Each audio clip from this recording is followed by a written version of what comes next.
पहले तो प्रणाम सभी को, स्वागत है आपका आपके अपने परिवार पीजे प्लेनेट में। तो जैसा कि कल से हम स्टार्ट किए थे जो मेडिकल के लिए सीरीज, और जहाँ पे कल हमने एक वीडियो बनाई थी जो आई टेस्ट से रिलेटेड थी, मतलब विजन टेस्ट से रिलेटेड।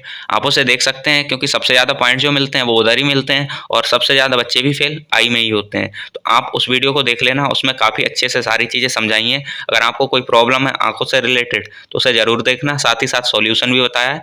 तो चलिए आज की वीडियो जो है उस पर वर्क करते हैं, चलते हैं आगे। तो सबसे पहले आज हम बात करने वाले हैं दांतों के मेडिकल टेस्ट के बारे में कि जो डेंटल मेडिकल टेस्ट होता है एसएससी-जीडी में, सीपीओ में, वो कैसे होता है। तो बस उन पर बात करेंगे, साथ ही साथ बात करेंगे कि जो कुछ लोगों के दांतों में कीड़े लग जाते हैं, जैसा कि थंबनेल पे लग भी रखा है फोटो, या फिर कुछ लोगों के जो गम्स होते हैं, मसूड़े होते हैं, उनमें पायरिया होती है। तो उन सब का कोई सॉल्यूशन है या फिर मेडिकल में फेल होंगे या पास होंगे, तो उन सब चीज़ों पर हम बात करेंगे। तो चलिए स्टार्ट करते हैं वीडियो को। सबसे पहले एक बात बता देते हैं कि कल भी बताया था हमने कि जो जितनी भी चीज़ें हम बताएंगे वो मिनिस्ट्री ऑफ होम अफेयर्स का जो पुलिस डिवीजन सेकंड का ये लेटर है, इसी के हिसाब से बताएंगे।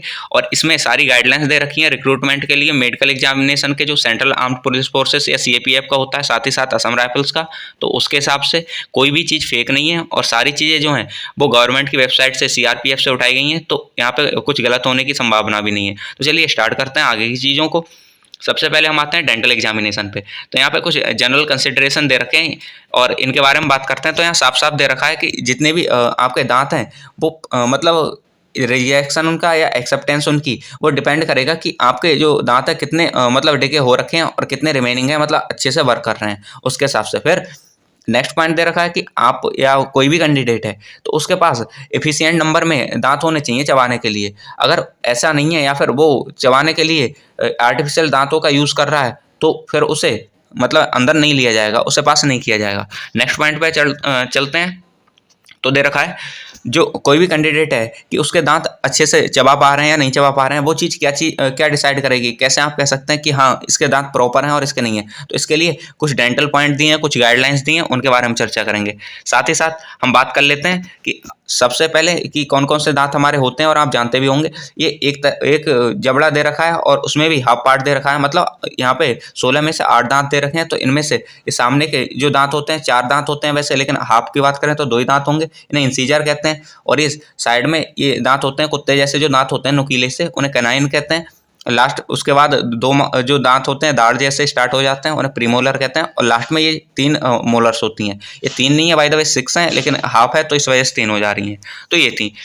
तो ये हमने बताया, रीजन था इसे बताने का कुछ, क्योंकि आगे इसका यूज़ होगा इस वजह से। तो चलिए स्टार्ट करते हैं आगे की चीज़ों को। तो यहाँ पे कुछ गाइडलाइंस दे रखी हैं कि किस किस में कितने पॉइंट मिलेंगे आपको। तो आप बस एक सिंपल सी चीज़ समझ सकते हैं कि अगर आपके जबड़े में ऊपर 16 दांत हैं और सेम ऐसे ही नीचे जबड़े में 16 दांत हैं, तो आपको 20 से 22 पॉइंट दिए जाएंगे। और इनमें से जो 20 से 22 पॉइंट होंगे, अगर आपके कोई दांत में कोई कमी है तो उन्हीं में से वो जो आपके पॉइंट होंगे वो कटते रहेंगे। ऐसे यहाँ पे एक चीज़ दे रखी है, ये एंटीरियर और पोस्टीरियर, ये समझ लीजिए ये क्या चीज़ होती है। अगर हम बात करें ऊपर, तो यहाँ पे ये जो हमारे दांत होते हैं सामने के, इंसीजर और कैनाइन, ये एंटीरियर में मतलब काउंट होते हैं। ये जो दांत है हमारे एंटीरियर में काउंट होते हैं, और ये 3 ये हैं, 3 ही इधर होंगे, मतलब 6 हो गए टोटल। एंटीरियर 6 हो गए। एंड नेक्स्ट करते हैं थोड़ा सा आगे को। तो फिर जो पोस्टीरियर होते हैं इसमें प्रीमोलर और मोलर काउंट होते हैं। ये हमारे प्रीमोलर और मोलर की हम बात करें तो ये 5 इस तरफ हैं, 5 उस तरफ हैं, कुल मिला के 10 हो गए। तो ये कुल मिला के हमारे 16 हो जाते हैं एक जबड़े के दांत। अब हम बात करते हैं कि ये मतलब क्यों बताया है हमने। तो आपके जो एंटीरियर होने चाहिए उनमें 4 में से 6 में से 4 प्रॉपर होने चाहिए। साथ ही साथ जो पोस्टीरियर हैं वो 10 में से 6 होने चाहिए। तो ये मिनिमम दे रखा है। अब आगे चलते हैं कि जो डेंटल पॉइंट्स हैं वो कैसे कैलकुलेट किए जाएंगे। तो उसके हिसाब से तो आपके अभी हमने समझाया था कि इंसीजर होते हैं, कैनाइन होते हैं, प्रीमोलर्स होते हैं एंड मोलर्स होते हैं। अब इनके बारे में तो हर जबड़े में जो दांत होते हैं हमने बताया था, इंसीजर 4 होते हैं, कैनाइन 2-2 होते हैं, मतलब ऊपर 2 नीचे 2, साथ ही साथ प्रीमोलर 4 और मोलर 6। तो ये कुछ दांत होते हैं। अब इनके लिए जो मार्क्स दिए जाते हैं या फिर कह सकते हो पॉइंट अलॉट किए जाते हैं, वो होते हैं इंसीजर में 1 दिया जाता है, कैनाइन में 1 दिया जाता है। ऐसा नहीं कि 4 इंसीजर के लिए 1 पॉइंट दिया जा रहा है, नहीं, 1 इंसीजर के लिए 1 पॉइंट, तो 4 के लिए साफ दे रखा है, 4 पॉइंट हो जाएंगे। सेम ऐसे ही 2 कैनाइन होते हैं, पर कैनाइन को 1 दांत मतलब 1 पॉइंट दिया जाएगा, तो इस तरह से ये 2 पॉइंट हो जाते हैं। नेक्स्ट प्रीमोलर में 4 प्रीमोलर होते हैं और हर प्रीमोलर को 1 पॉइंट, तो फिर ये 4 पॉइंट हो जाते हैं। साथ ही साथ मोलर्स हमारे 6 होते हैं और हर मोलर को 2 पॉइंट दिए जाते हैं, तो इस तरह से कुल 12 पॉइंट हो जाते हैं। अब ये तो थे कि किस तरह से आपको मार्किंग की जाएगी, आपके जो टीथ होंगे वो काउंट किए जाएंगे। अब आगे चलते हैं थोड़ा, सॉरी।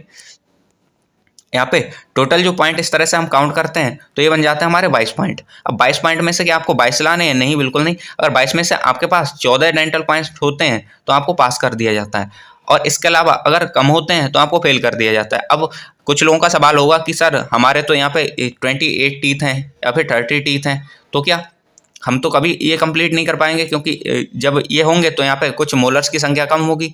तो ऐसा कोई इशू नहीं है, फिर वो उसके रेशियो में आपको मान लिया जाएगा। अगर आपके 28 दांत हैं, 30 दांत हैं, तो उसके हिसाब से होगा, लेकिन ऐसा नहीं है कि आपको उसमें फेल कर दिया जाएगा। जैसे यहाँ पे 32 पे ये सारी कैलकुलेशन हो रही है, फिर आपकी 28 या 30 पे कैलकुलेशन की जाएगी, बस इतना है। फिर आगे चलते हैं थोड़ा सा।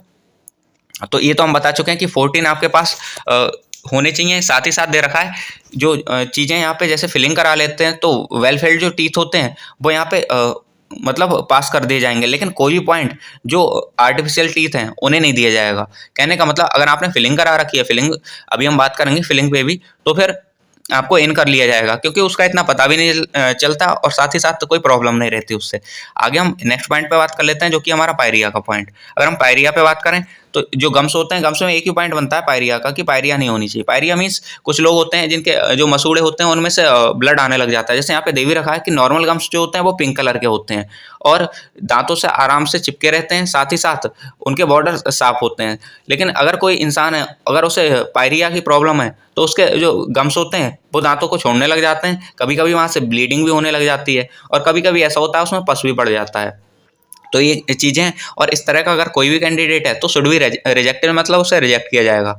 लेकिन अगर पायरिया थोड़ी बहुत है और दांत बिल्कुल ठीक ठाक वर्क कर रहे हैं, कोई समस्या नहीं है, तो फिर उसे एक्सेप्ट किया जा सकता है। तो ये चीज़ें उन्होंने दे रखी है साफ साफ कि पायरिया का अगर कोई है, वैसे तो इसका ट्रीटमेंट भी है, लेकिन अगर कोई बंदा होता है तो वो इस पर मतलब फेल कर दिया जाएगा अगर उसे मतलब ठीक लेवल की पायरिया है। तो अगर नॉर्मल है तो कोई दिक्कत नहीं है। अब आगे चलते हैं थोड़ा सा। अब इसका सॉल्यूशन क्या है कि अगर आपके दांत में कीड़ा लग जाता है या सारी चीज़ें, या आपका दांत जैसे कीड़ा लग जाता है तो हॉलो हो जाता है, मीन्स खोखला हो जाता है दांत, तो उसका सॉल्यूशन क्या है? तो फिलिंग होती है, जैसा कि यहाँ दे भी रखा है कि फिलिंग पास हो जाती है, कोई इशू नहीं है, फिलिंग आप करा सकते हैं। लेकिन फिलिंग करानी कौन सी है? तो एक कंपोजिट फिलिंग आती है।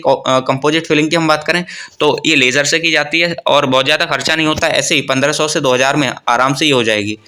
तो फिर इसे आप करा सकते हैं, इससे आपका टीथ कंप्लीट फिलिंग हो जाता है, साथ ही साथ उसी कलर का होता है जैसा आपका जो प्रीवियस टीथ रहा होगा, पहले टाइम में रहा होगा, तो कोई इशू नहीं होता। उसके अलावा जब आप मेडिकल पे जाएं और आपको लगता है कि आपके दांत बहुत काले पीले हो रखे हैं, तो आप उसे क्लीन भी करा सकते हैं, धुलवाई करा सकते हैं, उसकी कोई इशू नहीं है, और पास भी वहाँ हो जाएंगे। लेकिन ये सब कराना है तो थोड़ा सा पहले से कराना, क्योंकि जब धुलाई कराते हैं तो उस केमिकल से आपके थोड़े मसूड़ों पे भी इफेक्ट पड़ता है और वो दांतों को छोड़ने लगते हैं, तो कहीं ऐसा ना हो वो पायरिया समझ ले डॉक्टर। तो वो सब चीज़ें हैं। साथ ही साथ बाकी चीज़ों पे हमने प्रॉपर अच्छे से समझा रखा है आपको। फिर भी आपको लगता है कोई पॉइंट रह गया है, छूट गया है, तो आप बता सकते हैं कमेंट बॉक्स में। हम आपके जो कमेंट हैं उनका रिप्लाई देने की पूरी कोशिश करेंगे। साथ ही साथ पहले ही बताया था कि आंखों पे हमने वीडियो क्रिएट की थी और यहाँ पे सारी चीज़ें बताई थी कि आंखें कैसे चेक होती हैं, कलर ब्लाइंडनेस कैसे चेक होती है। इनके चार्ट्स भी थे, हमने अपने जो टेलीग्राम था वहाँ पे डाल रखे थे, तो वहाँ से आप देख सकते हैं। इसके अलावा पूरा बताया था कि लेज़र, लेसिक जो भी चीज़ें होती हैं वो क्या हम करवा सकते हैं या कौन सी करवानी चाहिए, सारी चीज़ें, इवन चार्ट भी सारे हमने प्रोवाइड करा रखे थे टेलीग्राम पे, तो आप वहाँ जाके देख सकते हैं। और इस वीडियो को डिस्क्रिप्शन में लिंक आपको मिल जाएगा, वहाँ से देख लेना। काफ़ी इंपॉर्टेंट वीडियो है, और जो मेडिकल पॉइंट्स होते हैं उनमें सबसे ज़्यादा इंपॉर्टेंट यही रहता है, और सबसे ज़्यादा बच्चे भी इसी में फेल होते हैं। तो बस आज के लिए यहीं तक, शुक्रिया आपका यहाँ तक देखने के लिए। मिलते हैं किसी नेक्स्ट वीडियो में। धन्यवाद।